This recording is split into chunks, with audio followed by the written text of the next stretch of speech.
Arun Nehru, an MP from the DMK in Tamil Nadu, joins us. Thank you, Mr. Nehru, for joining us on this debate. My first question to you, sir, would you agree with the allegations that have been raised by some opposition MPs that parliamentary traditions are being ignored and that the opposition does not get enough time to speak? Because at least this session, the DMK raised a lot of points, and although there was a lot of back and forth, you had speakers who spoke from your end. Madam, it's good evening, first of all. What you have to understand is one small data point. UPA 2, a minimum of 108 working days, madam, parliamentary working days.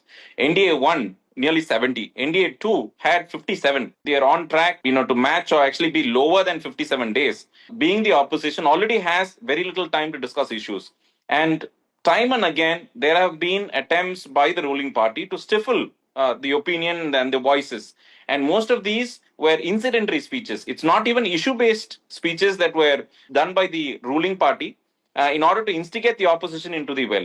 So, ruling party being the ruling party should actually give the benefit of doubt to the opposition and hear the opposition out. And we have been telling from day one that we want discussion. We want debates to go on.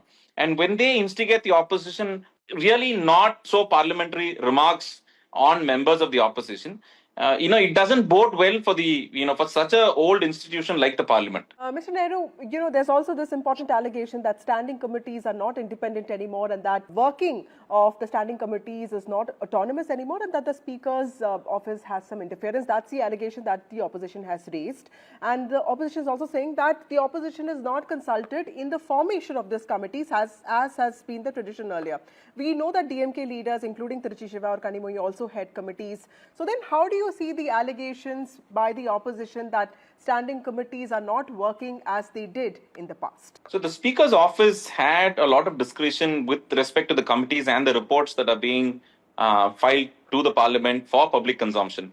But of late, it has been customary to have the agenda that is being set, very I think, towards the government and not any dissent or, for that matter, any clear public opinion coming into the reports.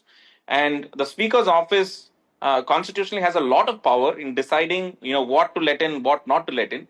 And customary has been that dissent notes has always been part and parcel of the, the democracy that we are in. But of late, I think even that dissent is being stifled with, many directions coming to many committees, right from shrinking the agendas to even restricting the topics to be discussed. So I think that kind of creates a very strong negative sentiment for the public to know the data from, third-party, organizations like the committee, which help the government. Right. Thank you, Mr. Nehru, for joining us and for making those points. Let's listen into what the BJP also has to say about this. Thank you, Mr. Nehru, for joining us on this broadcast.